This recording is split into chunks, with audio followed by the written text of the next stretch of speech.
I swear I blinked once, and when I opened my eyes, a guy with a shiny HOA badge had a gun pointed at my brother's head. That's when my brother smiled and said the 6 words that changed everything. You just aimed at a marshal. The neighborhood of Willow Creek was sold as an oasis. A place where lawns were trimmed within a quarter-inch of regulation and mailboxes matched like clone soldiers in a suburban army. It was the kind of place where you get fined for daring to plant a flower that wasn't HOA approved or, worse, parking your car slightly askew. My brother, Ethan, thought it was hilarious. He called it "step forward with sprinklers." I didn't disagree. Still, after saving for 6 years, I'd finally moved into a cozy house near the cul-de-sac, surrounded by identical rooftops and suspicious smiles. The HOA president, Constance Delacourt, welcomed me personally, clipboard in hand, heels clicking like gunfire on the driveway. She handed me a glossy booklet thicker than a college textbook and told me with an unsettling grin, "We maintain peace here, and peace needs order." My brother whispered behind her, "And order needs tyrants." Ethan had come to visit for a week or so, I thought. He had always been calm, focused, and strangely observant. The type of guy who would spot a camera in a clock or notice a car had been parked in the same spot for 3 days straight. I used to chalk it up to his job as a private investigator. That's what he told the family. But the truth was, I had no idea what he really did until the HOA cops tried to detain him over a plastic visitor's pass. Constance's HOA didn't just hire security. She weaponized it. Her enforcers, as she called them, wore uniforms that looked like knockoffs of SWAT gear ordered off discount sites, tactical vests, fake radios that didn't connect to anything, and body cameras they never turned on. These guys didn't patrol, they prowled. They barked orders at anyone they deemed suspicious, mostly teenagers, delivery drivers, and anyone not wearing a tennis visor. One of them, Ricky, was a fired mall security guard with a Napoleon complex and an itchy belt holster. You could smell the ego before you saw the dude. Ethan had already raised eyebrows because he jogged at night. "Sketchy," Constance muttered at the last board meeting. She actually used the phrase non-compliant body language. A few neighbors whispered, too. "He doesn't even garden," as if that was proof of something sinister. I laughed it off, but Ethan's eyes followed the HOA truck every time it passed. "This isn't just overgrown roses and lawn gnomes," he once told me. "This setup is too controlled. Someone here is hiding something." I thought he was being paranoid until Tuesday night. I wasn't with him when it happened, but the security footage leaked later told the story clearly. Ethan had gone to the local mini-mart and was walking back, brown paper bag in hand. 3 HOA cops tailed him in their cart, headlights blazing. They pulled over and demanded ID. Ethan calmly showed his visitor's tag and driver's license. They kept pressing, "What's in the bag? Why are you walking this late? What business do you have here?" One of them radioed Ricky. Ricky arrived fast, sweaty and smug. He didn't ask questions. He just reached for his belt and pulled out a sidearm like he was cosplaying as a Texas Ranger. The others took a step back, stunned. Ethan didn't move. He raised his hand slowly, dropped the grocery bag, and looked Ricky dead in the eye.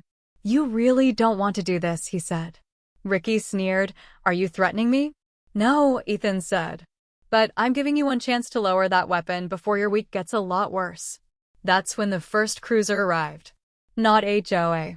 Real police. Sirens flashing, doors flung open, and 2 deputies rushed out. One of them, Sheriff Morales, recognized Ethan immediately and shouted, "Stand down. That man is a United States Marshal." Ricky blinked like someone unplugged his brain. The gun lowered, but not fast enough. Ethan took 1 step forward, showed his badge from under his hoodie, and everything snapped into chaos. The cops grabbed Ricky. Constance came running in curlers and fuzzy slippers, shouting about trespassers and fake IDs, and the neighborhood woke up to shouting and flashlights. I stood in my doorway, half asleep, watching my brother calmly walk away from a near execution, like he'd just finished grocery shopping. When I asked him what the hell was going on, he only said one thing before walking past me into the house. I was assigned here, and the HOA just blew my cover. Turns out, Ethan wasn't just visiting. He wasn't even on vacation. He was part of a federal operation involving illegal arms transfers using HOA contractors, specifically a landscaping company working under Constance's nose. The same people she insisted were just lovely and always on time. Ethan had been surveilling the neighborhood for weeks, using my place as his temporary outpost. That night, the HOA unknowingly disrupted a federal surveillance op, and Ricky had just pointed a weapon at a federal marshal. The fallout was immediate. Within hours, the sheriff's department issued a statement confirming Ethan's identity and credentials. Constance tried to claim ignorance and suggested Ethan had provoked the situation by acting suspicious. Someone leaked the security footage to a Reddit forum by noon the next day. It went viral instantly. Title: HOA cops pull gun on man walking home. Didn't know he's a U.S. Marshal. The comments exploded. Memes followed.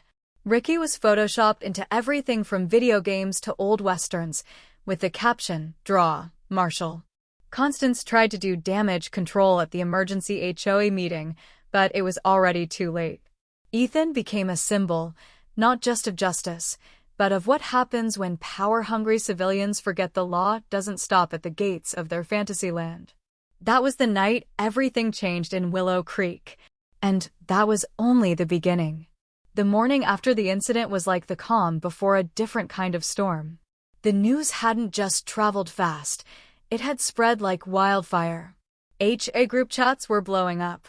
The neighborhood Facebook page was in full meltdown mode, and Constance Delacourt was nowhere to be seen, which was suspicious all on its own, considering she was normally out with a measuring tape by 6:45 a.m., inspecting lawn heights like it was her personal mission from God.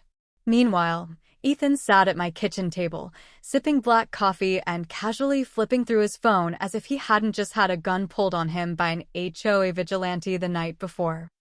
I couldn't hold it in anymore. You were on assignment this whole time? Here? Using my house? Ethan didn't even look up. Yeah, you've got great sidelines. Plus, no one suspects the brother of a federal marshal would willingly live in an HOA. I stared at him. And you didn't think to mention this? He raised an eyebrow.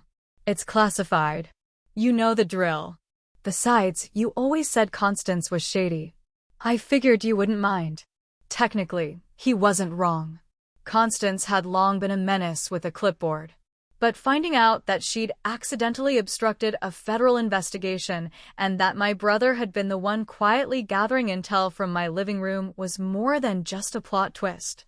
It was a complete genre shift, the kind that gets entire seasons of Netflix shows greenlit. Not long after sunrise, the Real police showed up again, this time in plain clothes. They came in calmly, respectfully, and shook Ethan's hand like they'd known him for years. I stepped out on the porch, watching as neighbors peeked through blinds and slowly realized something bigger was happening than just a parking fine. Sheriff Morales pulled me aside to thank me for unintentionally hosting a federal sting site. I didn't even know how to respond to that. Meanwhile, Constance finally emerged from her lair. Perfectly styled hair, pearl earrings, and that terrifyingly serene smile that always seemed to mean, I'm about to ruin someone's life. She marched right up to the sheriff and launched into full Karen mode. I demand to know why this man, she jabbed a finger toward Ethan, is still walking freely around this neighborhood after causing such a disruption. And why you're allowing this kind of military interference within a private community. Morales didn't flinch. Ma'am, he's a deputy U.S. Marshal. He's authorized to be here. Constance crossed her arms. Well, not with our consent. Ethan didn't miss a beat. Actually, your landscaping contract with Verdantscape Services gives federal agencies clearance for ongoing investigations due to their prior involvement in interstate trafficking. It's buried on page 6 of the small print. You really should have read it. Constance blinked like she'd just been slapped with a wet towel. Her mouth opened, then closed again, like a fish out of water. She quickly tried to pivot. Well, if this is true, then surely we can work something out. Perhaps a confidentiality agreement? Maybe even waive a few HOA dues in exchange for your silence. The other officers raised their eyebrows. Ethan gave her a slow smile. Are you trying to bribe a federal officer? Constance's smile twitched. Of course not. I'm just suggesting we keep the peace. Our property values are very delicate. Ethan leaned in just slightly.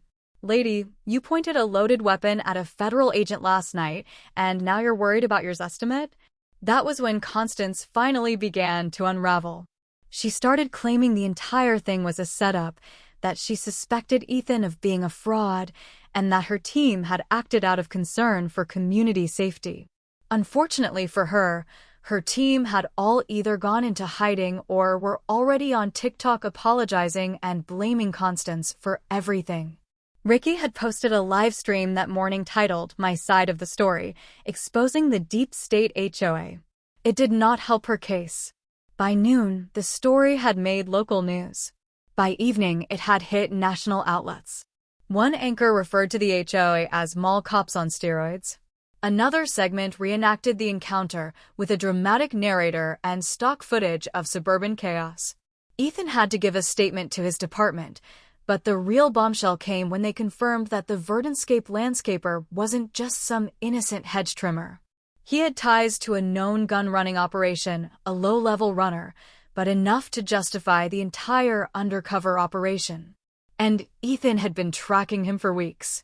Constance's beloved landscaping team was now under full federal investigation. Meanwhile, Constance held an emergency HOA meeting that night. It was supposed to be for board members only, but half the neighborhood showed up anyway. Ethan and I watched from my ring cam. Constance stood up in front of everyone, claimed she was the real victim, and that military overreach was threatening the sanctity of Willow Creek. She talked about safety, structure, and rogue elements. People started walking out mid-speech. One guy even shouted, "You almost got a guy shot because he was buying Doritos." That's when Constance lost it. She started screaming about fines, bylaws, and how the community needed order. She slammed her clipboard on the table so hard it broke. The sound was beautiful. It was the sound of power cracking. Later that night, Ethan sat on the porch, sipping another cup of coffee. "You know what the funniest part is?" he asked. "They thought I was just some guy with a paper pass. These people got so drunk on authority, they forgot to actually question the facts." I nodded. "So, what now? Is it over?" Ethan smirked. "Not even close. The operation just shifted into high gear. Now that they blew my cover, the agency's going to accelerate the sting. They think they scared me off, but really, they just brought out the big guns." That's when I heard the faint sound of a drone overhead. Not military, HOA. Constance had apparently ordered a private surveillance drone for community defense. It buzzed past our rooftop, a tiny camera blinking beneath its plastic wings. Ethan didn't even look up. "They're still playing checkers." I glanced at him. "And you?" He took a slow sip and grinned. "Chess, baby." And just like that, the war between the marshal and the HOA was on. The next few days turned Willow Creek into something between a reality show and a slow-moving war zone. On the surface, the houses were still pristine. The sprinklers still hissed at the same scheduled hours, and the trash bins still had to be lined up with military precision. But under that glossy veneer, the neighborhood had split clean in half. On one side were the people who had seen the leaked footage, read the news, and realized Constance and her toy soldiers had just drawn a weapon on a federal marshal. These folks were embarrassed, angry, and demanding accountability.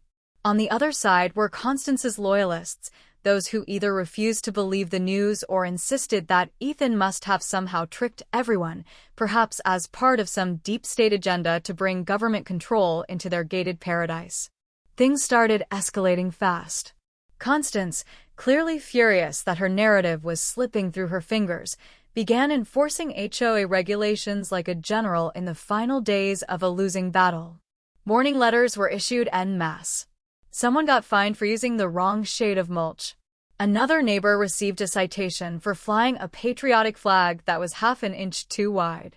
But the worst of it came the morning a note was taped to my front door. Ethan was now banned from the community clubhouse and all HOA-owned common areas due to unauthorized presence. There was even an attached fine for disruptive behavior leading to community-wide distress. Ethan read the note, laughed, and taped his own paper to the front window in response. It simply said, "I work here." It was his marshal badge, photocopied and enlarged like a declaration of battle. That same afternoon, Ethan decided to host a barbecue in my backyard. No formal invites, just smoke rising from the grill, the smell of sizzling ribs, and a casual everyone's welcome vibe. People started trickling in, curious, hesitant, then relieved. Some brought beer, others brought folding chairs. A few neighbors pulled me aside and whispered apologies for ever siding with Constance. The HOA's mystique was fading fast, and Ethan had suddenly become the neighborhood's unlikeliest folk hero. Midway through the cookout, a tall man in aviator sunglasses walked into the yard. I didn't recognize him, but Ethan did. He grinned, flipped a burger, and greeted him like an old friend. The man introduced himself to the guests as James from the bureau, but then gave Ethan a quick shoulder slap and said, "So, this is Operation Evergreen?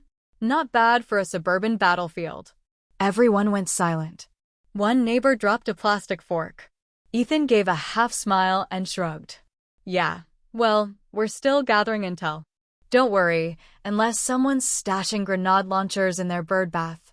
The crowd chuckled nervously, but the message was loud and clear. Ethan wasn't exaggerating about being on assignment, and now that the bureau was showing up to backyard barbecues, people realized the operation was dead serious. Constance, of course, saw the gathering from her upstairs window. The next morning, HOA security was doubled. They hired a new consultant, a paranoid ex-Marine named Gary, who spent more time talking into his Bluetooth earpiece than observing anything. Gary took one look at Ethan and made the mistake of asking to search his vehicle. Ethan said nothing, just opened the back of his car, revealing exactly nothing illegal, but enough gear to raise eyebrows: tactical vests, binoculars, surveillance equipment, and a laptop case with Department of Justice stickers all over it. Gary backed away, muttering something about needing authorization, and promptly wrote a fake report that the federal agent was a risk to the community. It was forwarded to Constance, who promptly attempted to file a complaint with the Marshal Service. That backfired in spectacular fashion. 2 days later, Constance received a visit from a federal investigator, not Ethan, someone higher up. They informed her that interfering with or attempting to discredit a federal investigation could be considered obstruction. She tried to play innocent. "I'm just trying to protect my residents," but the agent wasn't playing games. "Then stop hiring amateurs with guns and fake badges." Desperate to regain control, Constance doubled down in the most Constance way possible. She announced a mandatory neighborhood safety drill to be held in the park. Attendance required. Purpose: to train residents in coordinated security awareness protocols. In plain English, a fake crime simulation where HOA members would act out how to catch suspicious individuals. Ethan was absolutely delighted. "A suburban LAPD session," he said. "Fantastic. Should I come dressed as the threat?" I begged him not to. He agreed, mostly because he had real work to do. His operation had moved into Phase 2. The landscaper, Verdantscape's lead employee, had unknowingly taken a GPS-tracked van from one end of the community to the other. Inside were crates marked as fertilizer, but Ethan believed one of them held something else. A small federal team had set up remote sensors along the greenbelt. Every movement was now tracked. During the HOA safety drill, Constance paraded around in a khaki vest with Commander written on the back in glitter paint. Her patrol team took positions like it was a scene from a discount action movie. A group of kids laughed at them from the sidelines. Gary paced like a watchdog, issuing hand signals no one understood. The event descended into pure chaos when someone tripped over a sprinkler head and blamed it on sabotage. Several residents left midway through, clearly embarrassed. Meanwhile, Ethan was in my attic, watching a drone feed on his laptop. The landscaper's truck had deviated from its route. Instead of heading toward the public gardening shed, it detoured toward the HOA maintenance office, an area no one was supposed to access except Constance's trusted staff. Ethan clicked through several screens, marking timestamps and locations. "That's our spot," he muttered. "He's making the drop." Suddenly, something unexpected happened. A kid riding a scooter zipped past the truck and accidentally knocked over one of the crates as it was being offloaded. The crate split open slightly, just enough for a small metallic object to roll out. Not fertilizer. A weapons part. Ethan's voice turned serious. "Confirmed. They're here. Time to move." He radioed his team quietly. I could hear the change in his tone. The joking disappeared. This wasn't about Constance anymore. This was a full-blown sting about to go live in the middle of a community obsessed with lawn edging and mailbox uniformity. That night, as the HOA patrollers held their after-drill pizza party and Constance blabbed about neighborhood unity, Ethan stood near the bushes behind the community office, eyes on the prize. He wasn't alone. His backup had arrived quietly. The next chapter of Willow Creek was about to begin, not with a clipboard, but with handcuffs. The sting was set for Thursday at 4:30 a.m. Early enough that no nosy neighbors with Ring cameras or gossip blogs would catch on, but late enough that the landscaping crew would be moving. The operation, Ethan said, was greenlit as soon as the drone footage and GPS logs confirmed that suspicious crate drops had been made not once, but 3 times in 2 weeks. The boxes marked as gardening supplies were concealing firearm parts that, once assembled, would constitute illegal and untraceable weapons. Constance's HOA, unknowingly or otherwise, had become the drop site in a regional gun smuggling ring. And as much as it pained Ethan, that meant the operation couldn't stay quiet anymore. On Wednesday night, he faked packing up. He tossed a suitcase into his car, slammed the trunk, and told a few of the nosier neighbors he was finally heading out after all the drama. One woman actually clapped. Constance's minions waved goodbye like they'd just run off the big bad wolf. Ethan even drove off, then circled back around through a service entrance and parked inside a neighbor's garage. The resident was a retired teacher who had seen the footage and baked him cookies after his identity was confirmed. She volunteered her garage with a smile and told Ethan, "I never trusted those landscaping guys. One of them looked me in the eye and called me sir. I'm a woman." That night, the HOA threw an impromptu celebration at the clubhouse. Constance stood under streamers that said "Community Strong," sipping boxed wine and loudly telling everyone how she handled the situation. Ricky, who had been suspended but not yet arrested, hovered nearby in sunglasses like he was still on duty. Gary, the faux security consultant, passed around safety pamphlets that had his face on the cover. It was like watching the last delusional moments of a collapsing regime. People smiled, but no one laughed. There was a tension in the air, like everyone was pretending the storm had passed, even though the clouds hadn't moved. At exactly 4:27 a.m., the landscaping truck rolled into the back lot behind the HOA office. It was dark and quiet, the kind of eerie silence that makes dogs perk up and birds hesitate to chirp. 2 men exited the vehicle, one carrying a clipboard, the other dragging a dolly loaded with sealed crates. Ethan, dressed in tactical black, crouched behind a trimmed hedge with his team, no more than 15 feet away. No words were spoken, just nods and gestures. The radio in his ear crackled softly as 2 more marshals confirmed positions at the northeast exit and the back fence. The second man pried open the back of a crate, revealing metal components carefully wrapped in plastic. That was it. Confirmation. Ethan gave the silent go. Suddenly, floodlights lit up the scene like a movie set. A loudspeaker cut through the night air with authority. "Federal marshals. Hands where we can see them." The suspects froze for less than a second before the one with the dolly bolted full speed toward the maintenance path. He didn't get far. Two agents tackled him into the rose bushes with enough force to shake a nearby birdhouse. The other man raised his hands, visibly shaking. Constance's shriek echoed from her balcony a moment later.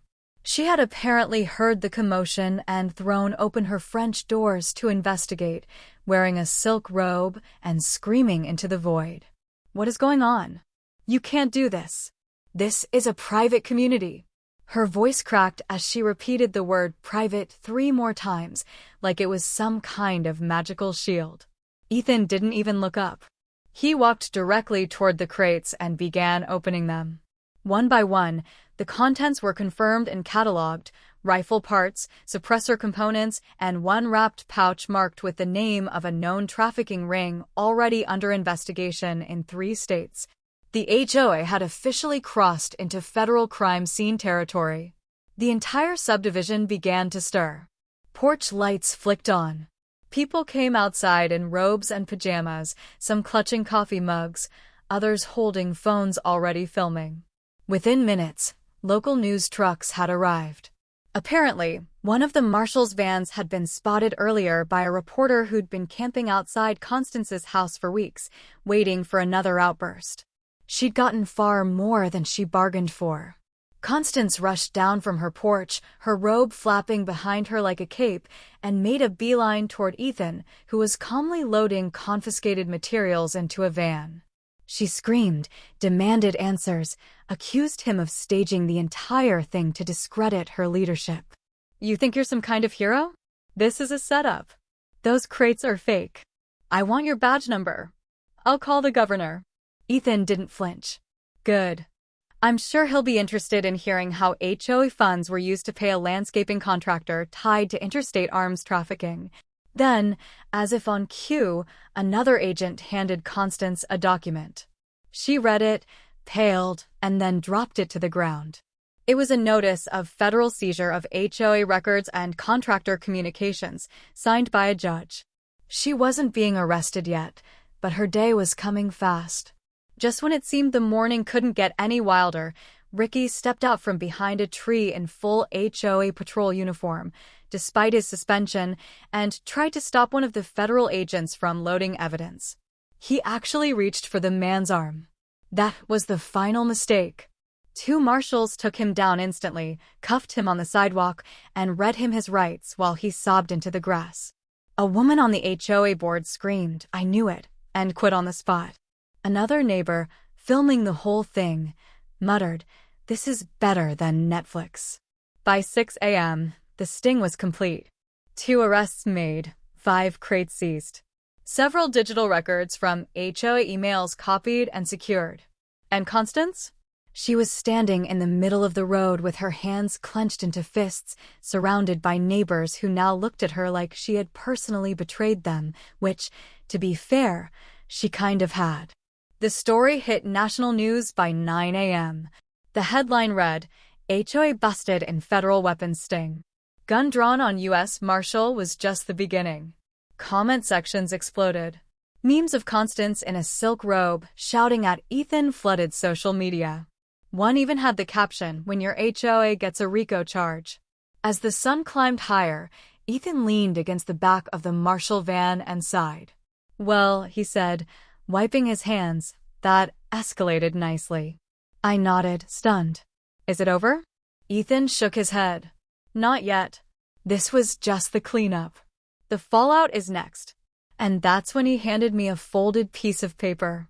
On it was a list, an actual list of names, including several HOA board members, 2 vendors, and even a local delivery driver. "We're still looking into them, but Constance? She's not walking away from this clean." As the last of the vehicles pulled away, Constance stood alone in her driveway, surrounded by silence and garbage cans that hadn't been brought in by the 6 a.m. deadline. For the first time since I moved into Willow Creek, she had no clipboard, no voice, and no control. And Ethan? He had one more mission left, just not the kind Constance ever expected. For the next week, Willow Creek felt like a place holding its breath. Gone were the HOA patrols and golf carts pretending to be the FBI. Gone were the loud commands about lawn infractions and mailbox color coordination. Constance had disappeared into her house and drawn the blinds. And the once bustling clubhouse now sat empty, padlocked, and guarded by a simple laminated notice taped to the door, under federal review. You could feel the change in the air. Kids played louder, dogs barked freely, and neighbors began speaking to each other again. This time without the fear of some clipboard-wielding tyrant writing them up for having non-regulation wind chimes. Ethan didn't stay long after the sting. He had spent a few days filing reports, wrapping up loose ends, and coordinating with investigators to track the financial trail connecting Verdenscape Landscaping to a larger criminal ring spanning 3 states. But his work was almost done here. There was nothing left to surveil. The mask had been ripped off, and what lay beneath was as absurd as it was dangerous, a neighborhood so obsessed with control that it failed to see how its own structure had been used to shield illegal activity. And Constance? She hadn't spoken to anyone publicly since the night she received her federal notice. Rumors spread that she had lawyered up and was already under investigation for obstruction, misuse of HOA funds, and a long list of ethical violations that just kept growing by the hour. One evening, as Ethan sat on the porch with me, watching the sun dip behind the cookie-cutter rooftops, I asked him the question that had been burning in the back of my mind. How did you even get this assignment? He smirked. Funny enough, your neighborhood came up in an unrelated wiretap. They mentioned a drop site disguised as a gardening shed behind a private HOA building. I checked the maps and saw the street name. And then I remembered you lived here. So I volunteered. I laughed, half in disbelief, half in horror. So this entire circus started because of me? Not because of you, he said. Because of Constance. You just gave me a couch and decent coffee. We sat in silence for a while.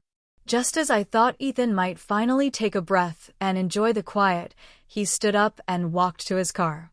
He popped the trunk, rummaged around, and returned with a small, ridiculous object in hand, a shiny purple badge that read Honorary HOA Security Patrol. It had glittery text and a cheap plastic pin on the back. He held it out to me like it was some kind of medal. Where the hell did you get that? Confiscated from Ricky's locker after he tried to stop a federal agent from doing his job. Figured I'd keep it as a trophy. I took it from him, holding it like it might explode. What am I supposed to do with this? Ethan grinned. Frame it. Hang it above your fireplace. Every time someone asks, tell them you survived a neighborhood war. The next morning, an official letter arrived, addressed to all homeowners. It was from the interim legal trustee appointed by the county. The HOA board had been dissolved pending an audit. New elections would be held, this time with third-party oversight. Until then, a temporary committee of residents, not enforcers, not self-proclaimed generals, would manage community decisions. There was even an anonymous hotline created for anyone who had been unjustly fined or harassed during Constance's reign. Within hours, the line crashed from the sheer volume of calls. One of the first acts of the new committee was symbolic but meaningful. They voted to remove the HOA enforcement shack next to the community playground. It had stood like a tiny outpost of tyranny, complete with security cameras and tinted windows. But now it was being turned into a lemonade stand by a group of local kids. The new sign read, "Freedom Sips. No fines, just flavor." As for Ricky and Gary, the fallout hit hard. Ricky was facing charges for impersonating law enforcement and obstructing federal operations. Gary tried to claim he had no idea what was happening and that he was just doing his job, but screenshots of his HOA group messages surfaced, showing him calling the marshals civilian invaders and planning countermeasures. His chances of working in security again were officially zero. Constance, meanwhile, was spotted once, sneaking out at night in sunglasses and a hoodie to pick up her mail. But it didn't matter. Her name was now infamous, and not in a good way. Her face had become the poster image of everything wrong with unchecked authority in gated communities. The memes hadn't stopped since. On my last evening with Ethan before he left, we decided to take one final walk through the neighborhood. No patrols, no aggressive stares, just neighbors waving or nodding respectfully. An older couple even thanked Ethan for restoring peace without using a clipboard. At one point, a teenager on a bike rode past and shouted, "Yo, Marshall man, you're a legend." Ethan just chuckled and raised 2 fingers in a mock salute. We ended our walk at the lake near the edge of the community. The water was still, the reflection of the sunset dancing across the surface. For a moment, it almost looked like the peaceful place the brochure had promised when I bought the house. And maybe, finally, it could be. As we turned back, Ethan stopped and pulled something from his pocket. It was a plain envelope with no name on it, sealed with a red sticker. "Mail came for Constance," he said. "No return address. Probably legal." He hesitated for a moment, then handed it to me. "Want to do the honors?" I shook my head. "Let the new committee handle it." We left the envelope at her doorstep. By morning, it was gone. But one more surprise waited in the mailbox that day. Another envelope. This one addressed to me. Inside was a card, surprisingly elegant, with embossed lettering. It was from Constance, not handwritten, printed. The message read, "To the resident at my address, I regret that recent events have led to misunderstandings and community unrest. I wish you peace moving forward. Sincerely, Constance Delacourt." Tucked behind the card was a smaller piece of paper, folded twice. On it, in unmistakable handwriting, were just 4 words, "I'll be back soon." I read it twice, showed it to Ethan. He laughed for a full minute, then said, "Of course she will. Tyrants always try to reboot." He climbed into his car, rolled the window down, and looked back one last time. "Keep your porch light on, just in case." Then he drove off, leaving me standing in the driveway, holding a card that felt less like an apology and more like a threat. Months passed. Willow Creek began to heal. The new HOA committee, comprised of actual residents with actual lives, had implemented a series of reforms. They replaced the draconian rulebook with a slim pamphlet titled Common Sense and Common Courtesy. They organized community events that didn't involve mandatory attendance or fines. The lemonade stand by the playground became a symbol of their victory, a place where kids laughed and adults relaxed, free from the tyranny of clipboards and measuring tapes. Constance Delacourt remained a ghost, a cautionary tale whispered at backyard barbecues and neighborhood picnics. Her house stood like a monument to her fallen reign, windows dark, lawn overgrown, a stark contrast to the manicured perfection she had once demanded. The envelope she sent me, the one with the handwritten promise of her return, remained tucked away in my desk drawer, a reminder of the battle we had fought and won. One crisp autumn evening, as I was raking leaves in my yard, a black sedan pulled up to Constance's driveway. A tall, imposing woman stepped out, her posture rigid, her gaze sweeping over the neighborhood with undisguised disdain. It was Constance, but changed, hardened, like a soldier returning from a long, bitter war. She walked up to her front door, unlocked it, and stepped inside, the door slamming shut behind her with a resounding thud. The neighborhood held its breath. The reign of Constance Delacourt was about to begin anew. The next morning, a new flyer appeared in every mailbox. It was a summons to an emergency HOA meeting, called by Constance. The message was simple: order will be restored. Fear rippled through Willow Creek, a cold, creeping dread that threatened to undo all the progress we had made. But something had changed in us, the residents of Willow Creek. We were no longer the docile sheep Constance had.